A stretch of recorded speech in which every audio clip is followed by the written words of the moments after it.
Welcome to another episode of Sync and Desist. Welcome. We're back with another milestone episode. 180. What isn't a milestone? Are we doing it in 10 increments? Or are we doing it in 20? We got another one coming up in 7 more episodes. 187.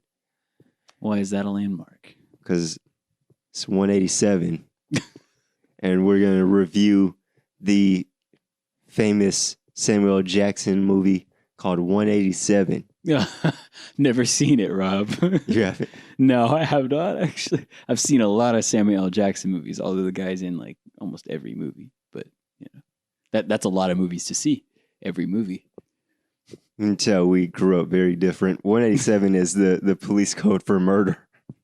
Yeah, this is what I'm talking about. I'm the suburban white kid, so, you know.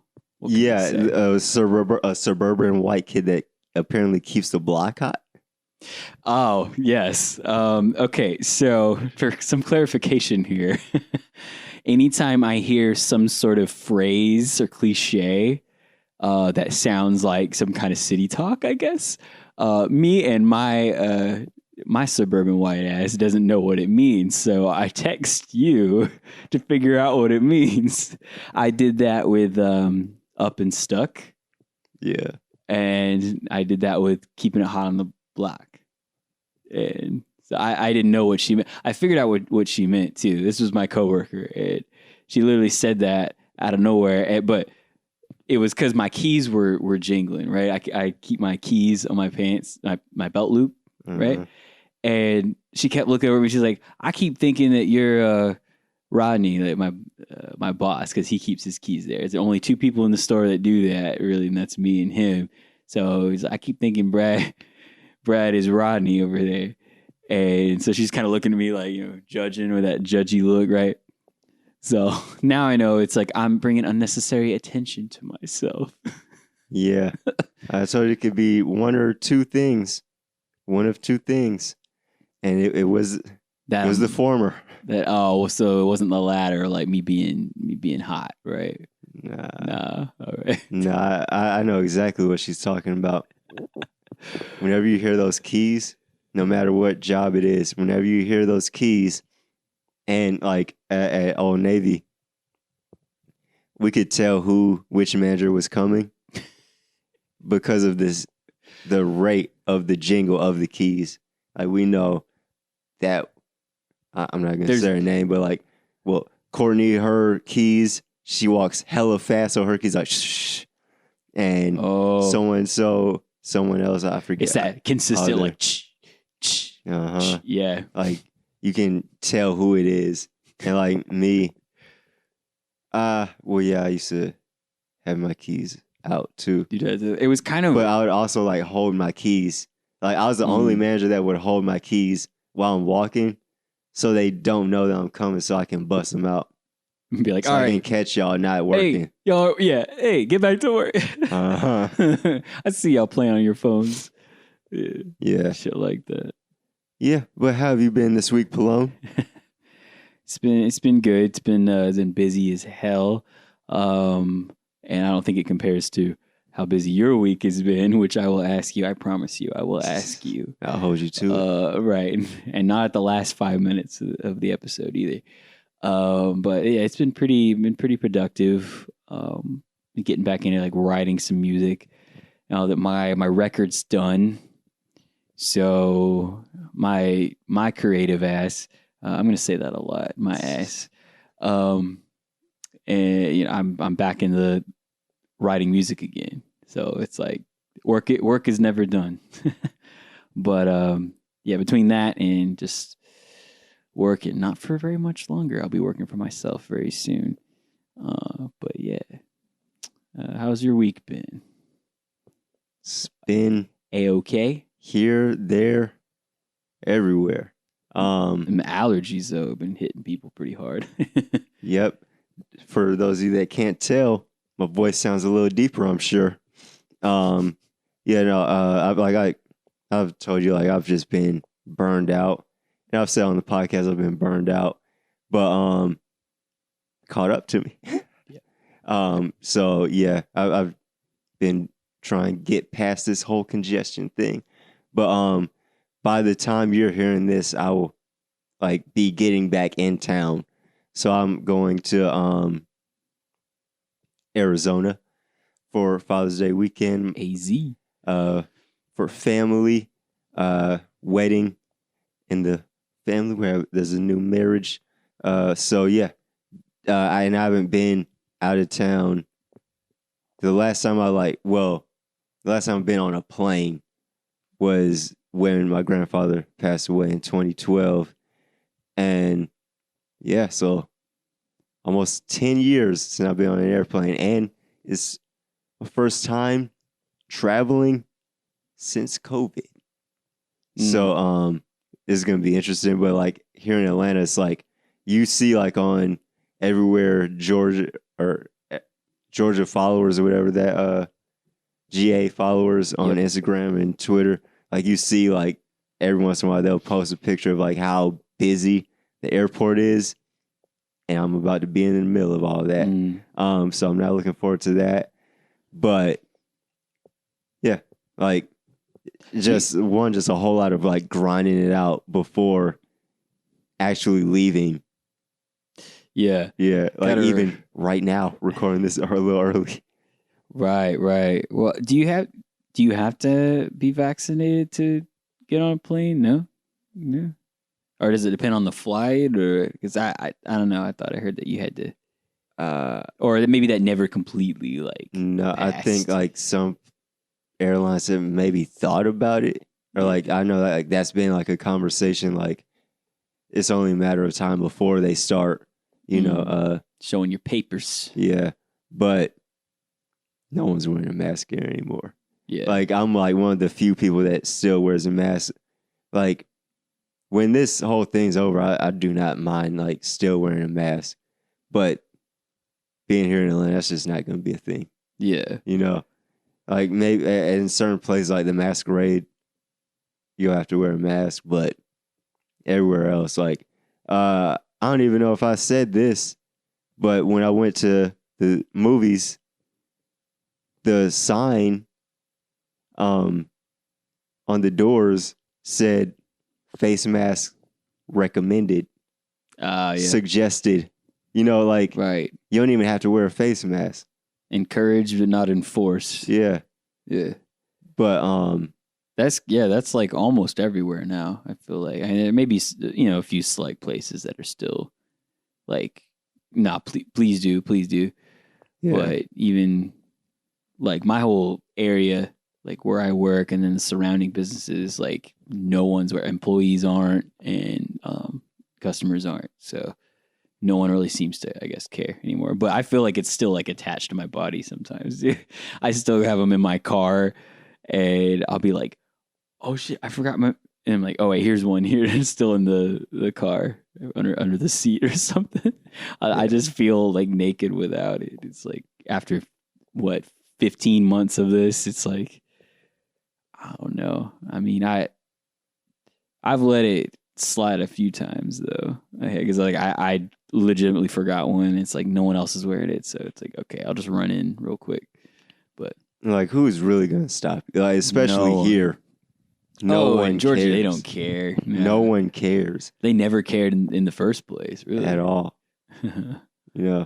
Not like is it like New York? Were they pretty big on it? Or Texas? I think Texas was like really big on it. I think. Oh, no. Texas doesn't seem like a state that would care. Yeah, I'm not entirely positive. Like California and New York. Oh yeah, hella serious. A little more, yeah. I guess and they're blue. About to definitely.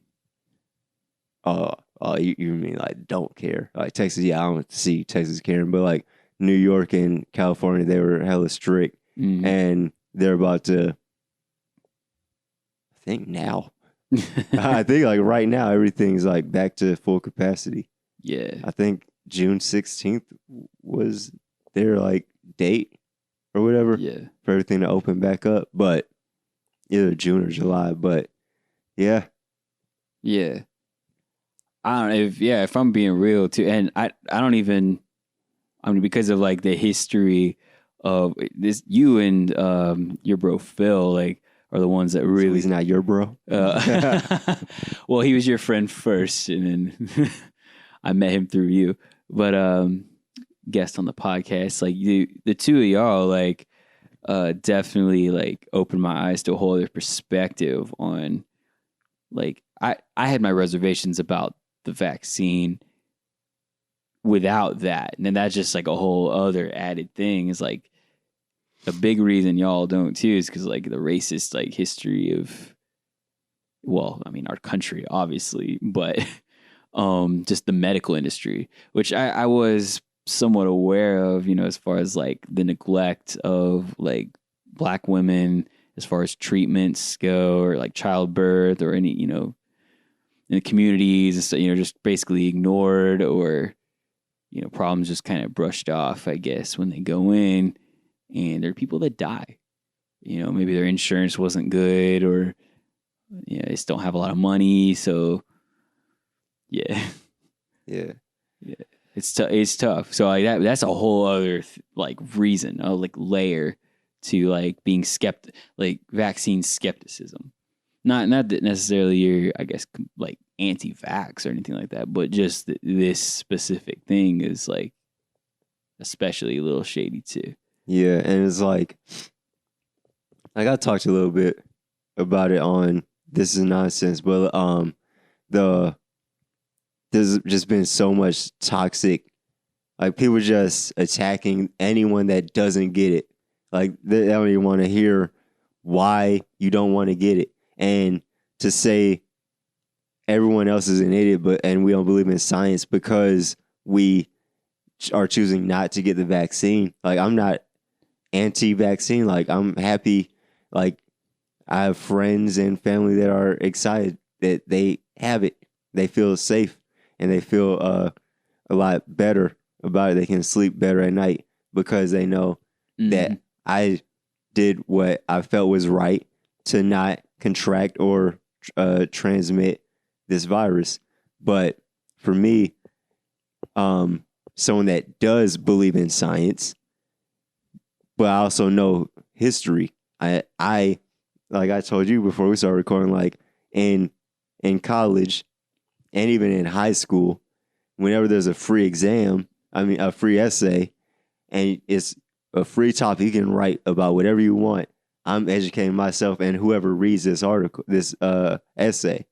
So I wrote about, like, because people don't believe like two things can be true. Like I am pro gun, but back in like a decade ago, I was writing essays about why we need stricter gun laws. So when I did have a free exam, I taught myself about the Tuskegee experiment. And just to think like that was from 1932 to 1972. My mom was born in 72. My mom in August would be 49 years old. That's not a long time ago. And they were just giving, it was an experiment, but it was really just them for whatever reason. And we know why, but right. Just giving black men syphilis and saying some are receiving the actual virus and some are getting a placebo, but there are no placebos. And it's an experiment to see how syphilis goes untreated. So you just decide to give us syphilis for absolutely no fucking reason. And refuse to treat it. Yeah. Like you didn't treat it. So I believe in like 2014, the last survivor passed away. That's crazy. Yeah. Like for 40 years, they were just giving black men syphilis and letting it go untreated to see what happens. Right. So, and like I broke down like the vaccines, they are third party, but Biden just a few months ago passed a $1.9 trillion bill, a COVID relief bill, and a large portion of that went to the distribution of this vaccine. Right. When That's government money. When the United States Health, the health, I'm blanking on the exact name, but government agency, Yeah. is behind the Tuskegee experiment, and this virus impacts the Black community more than any community, and you want us to get it first. Right. Now, to kind of go back to, I mean, that experiment itself, like, I mean, I had never heard of it. They don't teach it. Yeah. So going along that subject matter, I mean, there's a lot of things that I was not taught as a kid, you know? I felt like I was taught revisionist history, right? So it's like all the good stuff, all the happy stuff, you know? But there's a lot of, I mean, yeah, of course, like World War I and II was taught, and some of the wars, but like there were, and I realized there was a lot to cover, especially as a kid too. Like, they try to give it to you in a way that you can digest, you know, but there was a whole side of history that was not taught at all. And that's my issue. It's not so much like, yeah, you don't have to be detailed, especially, you know, if you're like 12, you know, that's a lot to chew on. But I got my own problems with the education system as a whole anyways. I don't think the answer is standardized tests.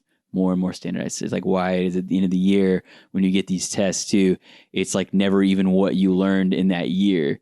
You know, it's not even on the material you were learning. Like, and there's like different ways to do things. You were taught one way, and then there's like a whole other way. Never understood that. So, but that's a whole other thing. But like, yeah, how do you like were you even taught the stuff that you know now? Like, you can find it, you know, on the internet. You can find articles. You can find, you know, people that have lived those experiences that actually write about it and talk about it. Like, you have this access to information that you didn't, like, in the 90s, you know?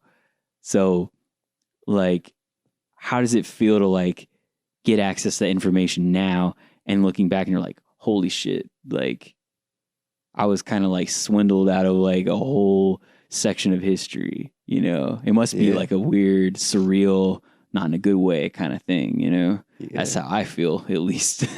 Because like there's so much like that I felt like I didn't learn in school, not even just on like the racist thing too, but literally like I didn't learn how to like change a tire. I didn't learn, you know, how to like budget money. I didn't like all this stuff that I'm actually using now. But I know the Pythagorean theorem, you know, it's like, but I still haven't used it, you know? So it's just. And never will. But like, no one taught me. Now, granted, I was at private school, so it was definitely a whiteified kind of Christian version of history. Yeah. So, you know, it's all right. So how old were you when you found out about Martin Luther King? I had to find out about it on my own. I mean, it was like touched on ever so slightly in some of my history materials, but it was literally like, here's some of the things he said and what he stood for, and that's it. I didn't learn about Malcolm X. I didn't learn about none of that. Like, I had to find that out from the movies. Yeah, like even like the Black Panther Party. Never heard any of that. Growing up, there's one paragraph, and it is not even about the Black Panther Party. It mentions them, and that's it. Yeah. In the entire U.S. history book, that's it. Is in passing, you know, and you hear nothing about Malcolm X. They only teach you about Martin Luther King because he spoke more about the peace side of things, but he did speak on a lot of the same things that Malcolm X did, but the way that Malcolm X spoke was far more bold, and it was his first response, where Martin Luther King, it was, this is how like what he said about rioting. like that is like a last resort. But for Malcolm X, it was more like, no, it's like right now. Like, so it's like I've always said on this podcast, I was more of a Martin Luther King, and the older I've gotten, the more I've seen it's not Malcolm X, because they were saying the same thing. It's like, because like, to bring it to comics, Magneto and Professor X are Martin Luther King and Malcolm X. Mm-hmm. You know, but where they're saying the exact same thing, it's just the approach is different. Right. You know, but they're saying the exact same thing. They kind of did it with like Daredevil and Punisher too, in some ways. Now, I mean, it's a pretty extreme example, I think, but you know, like the whole rooftop sequence in the Daredevil series, right? When Punisher, I guess that was when he first came into that whole story. But like just showcasing their differences in like their approach. But they're not bad people. Like they have good intentions. It's just one, you know, is a little more ruthless about it. But given the circumstances, especially looking at like Punisher's history, you know, he had his family killed. So he's just like trying to, well, there's the seeking vengeance kind of aspect to it. Kind of like how Batman is too. In some ways, he's like Marvel's Batman, and his methodology is a little more extreme.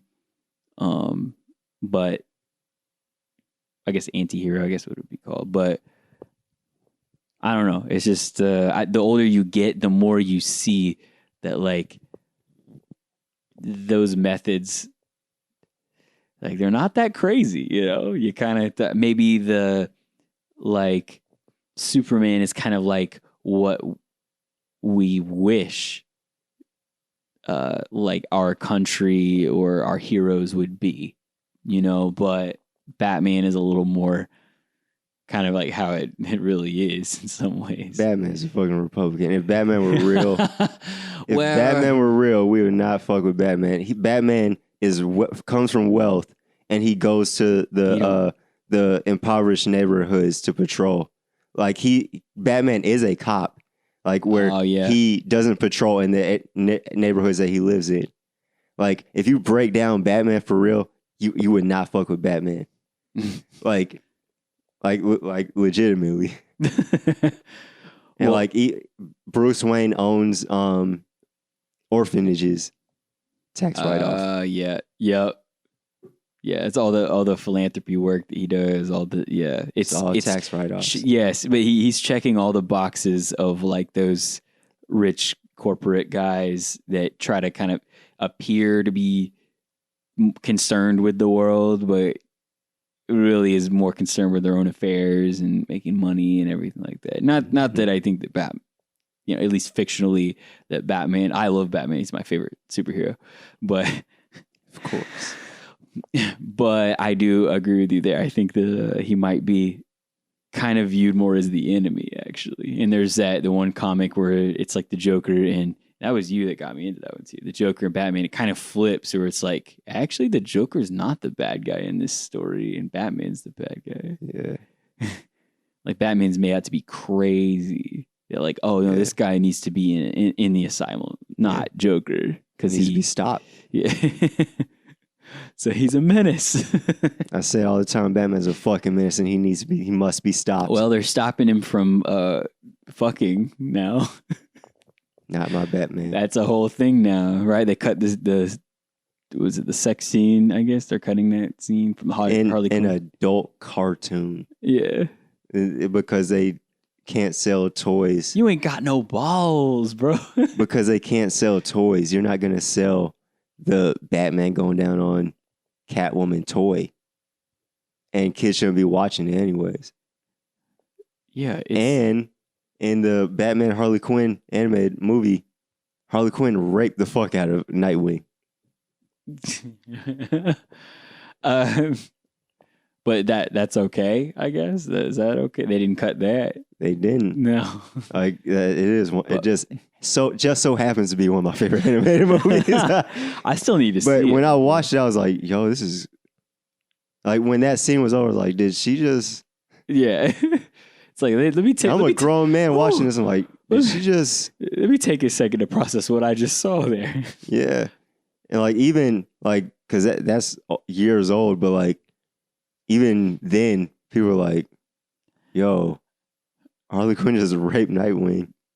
There's some movies that like I realize that maybe the older I'm getting too. Like my mom and I were talking about the movie Boogie Nights, right? And it was like she goes, Wahlberg. "Oh, that movie," and I'm like, "Yeah."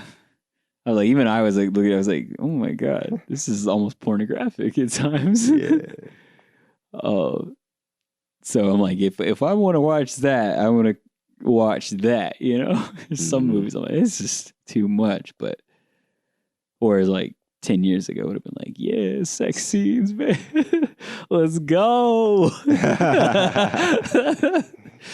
I like that 300 sex scene too. It's one of the most stylized sex scenes you've ever seen. It's like slow-mo and shit. Zack Snyder directed the shit out of that sex scene. I was like, damn, I don't know if I'm turned on or just like this is badass. I'm like, hell yeah, this is cool. Even Army of the Dead got some sexy ass zombies. Yeah. Oh, that whole like first. It's so funny. Like it said the rating, it was like graphic nudity or something, and it showed it in like only the first 5 minutes, and it was just like the whole like intro. I was like, oh, there wasn't like nudity anywhere else, really. Yeah. I don't think, anyways. I don't think so. There's just blood, which was badass too. That movie was fun. Like I had fun in that movie. Hell yeah. It's like people like trying to hold Zack Snyder up to this like standard and everything. I'm just like, y'all didn't like him a few years ago. Remember that. Yeah. The dude makes movies that we want to make, right? Like that. I was thinking about this the other day too. I was like, what movie would I make if I could make my dream movie? And it's like it would be like a team of heroes that go on this thing and they just, you know, it's badass. It's like almost like a video game, right? Everyone's got like different personality types. They're all kicking ass. Like it's like a simple concept. It's like people are complaining that like, you know, Zack Snyder's movies don't have enough depth to them, or like the stories. Nah, like he's not making movies like that. He just wants to make movies that like a 12-year-old's mind, like dude, yes. You just want to see action, right? But yeah, that's where I'm at too, kind of on the creative thing. But I don't know how we got onto that. Yeah. That's what they want though. They want you to they want to play into the short attention span of us, where we come from talking about systemic racism and the miseducation of true American history. Now we're talking about Batman and Harley Quinn raping Nightwing. No, because we're hitting the hard pressing topics here on Sync And Desist. Harley Quinn, right? Yeah, but no, like definitely like censorship. Yeah.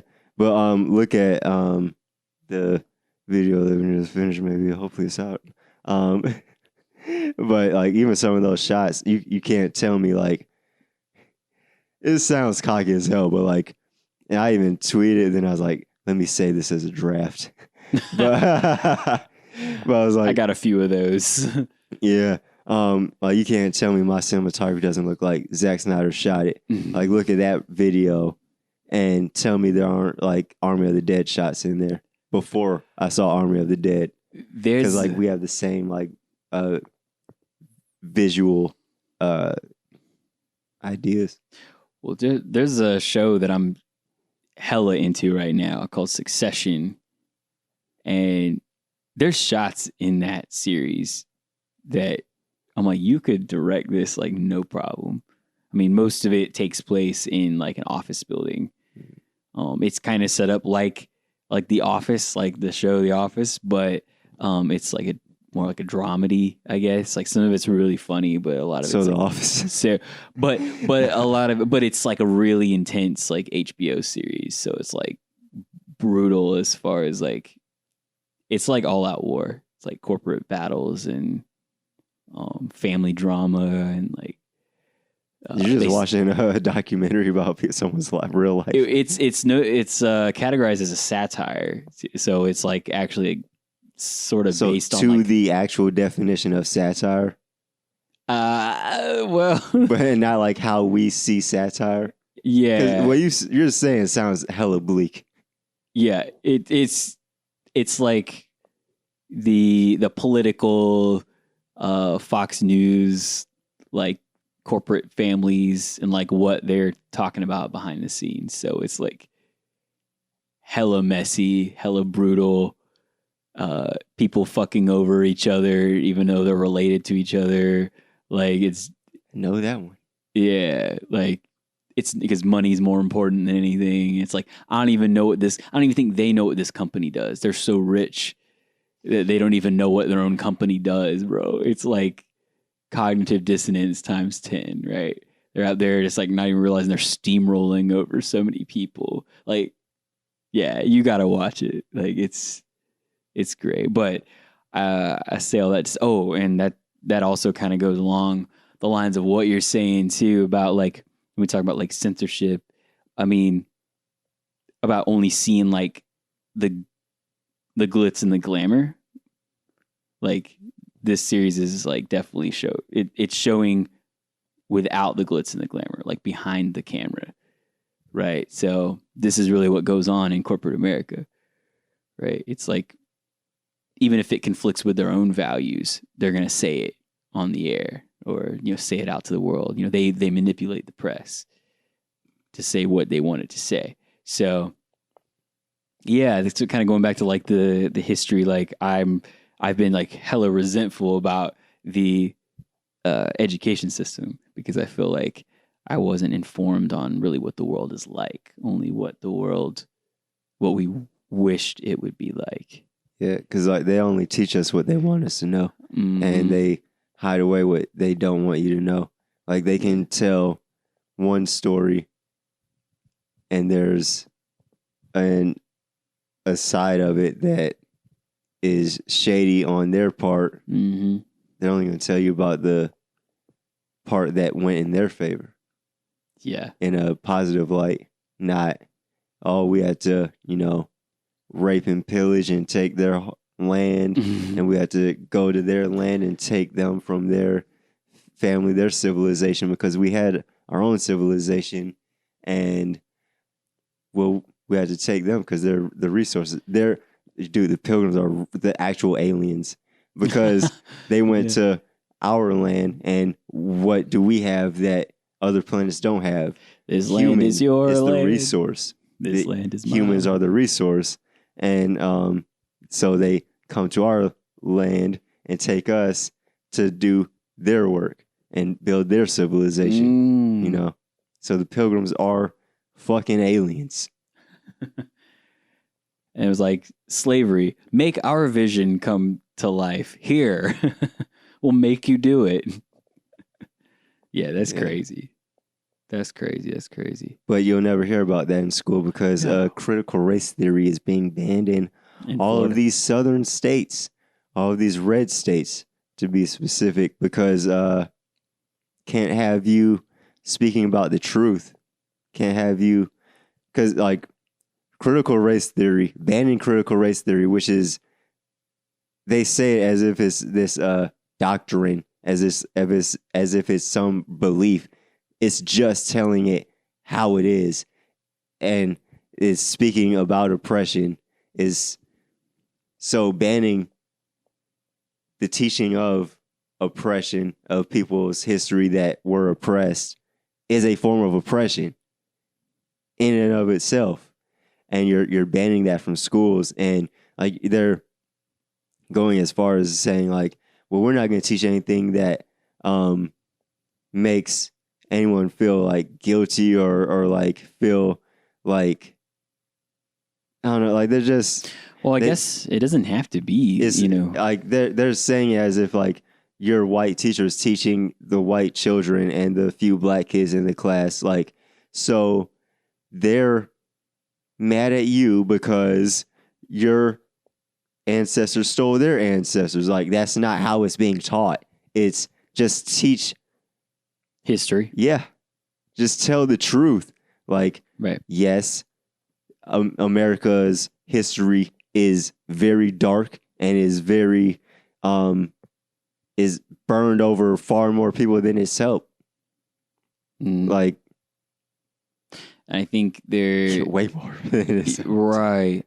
And also it's like now that a lot of that's being uncovered and we're kind of living in this age of like, I feel like an awakening of sorts, right?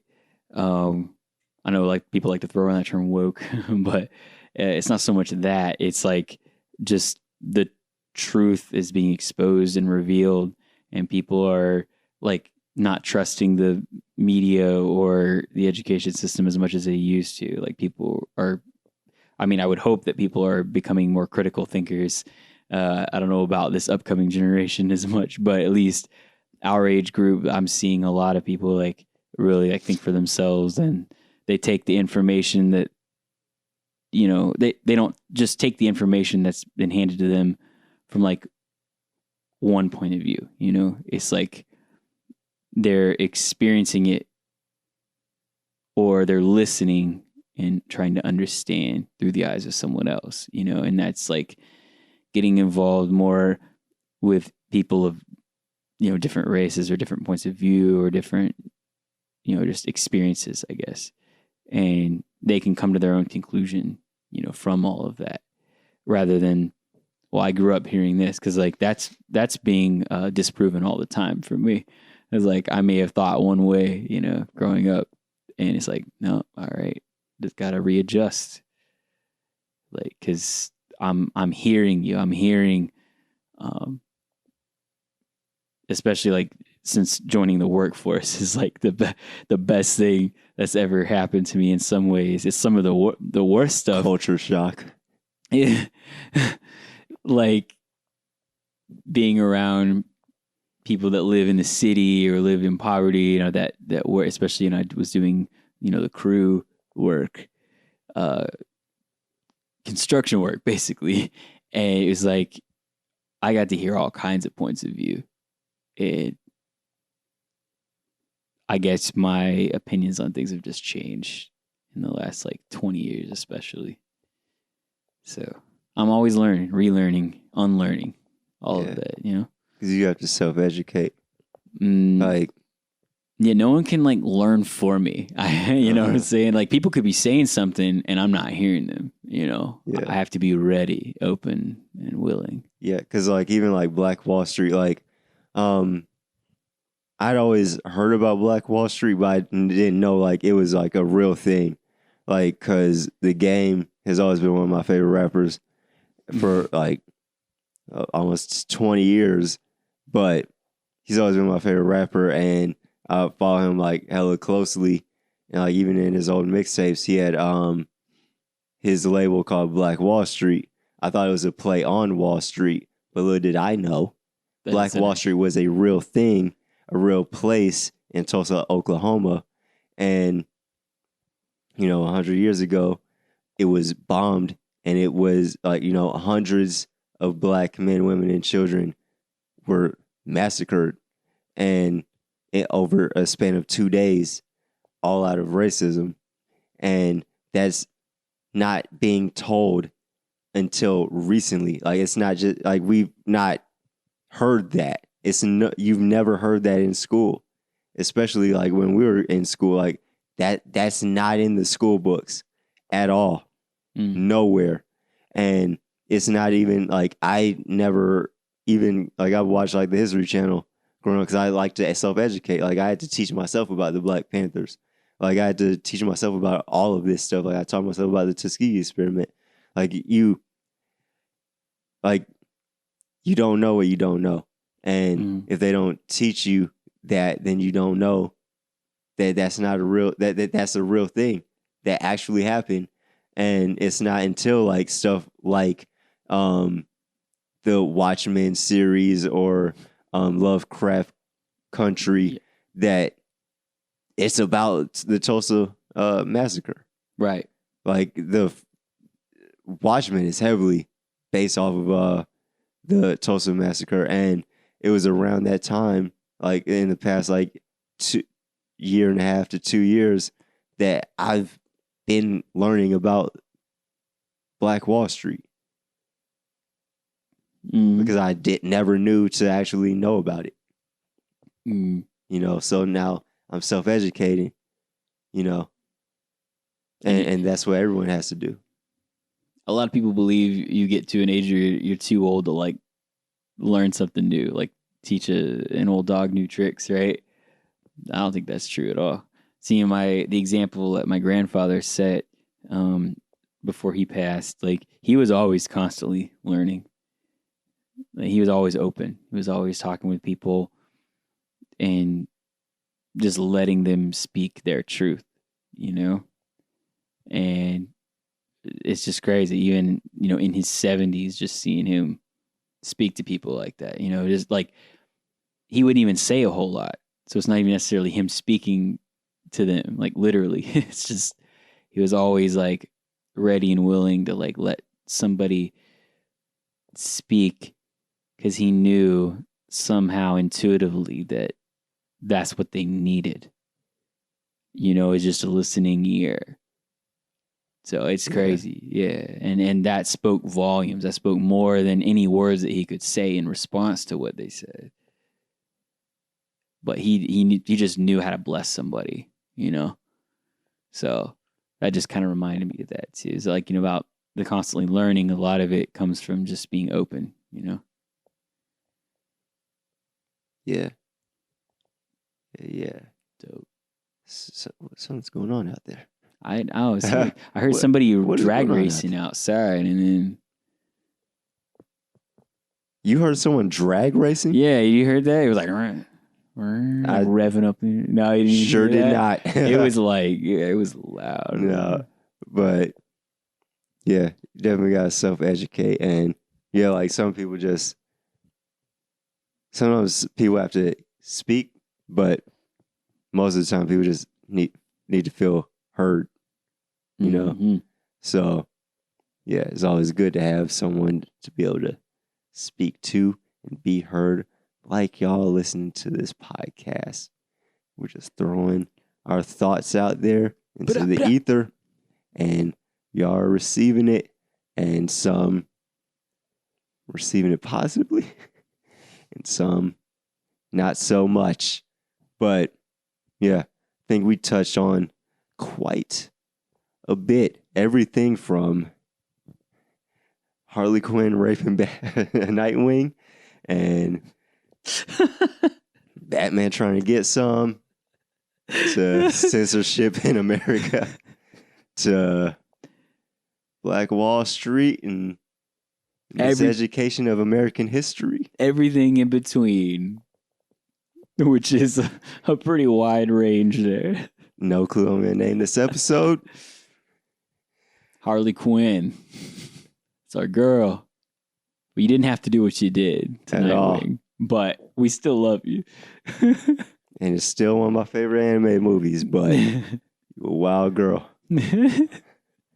No, but Brad, where can people find you?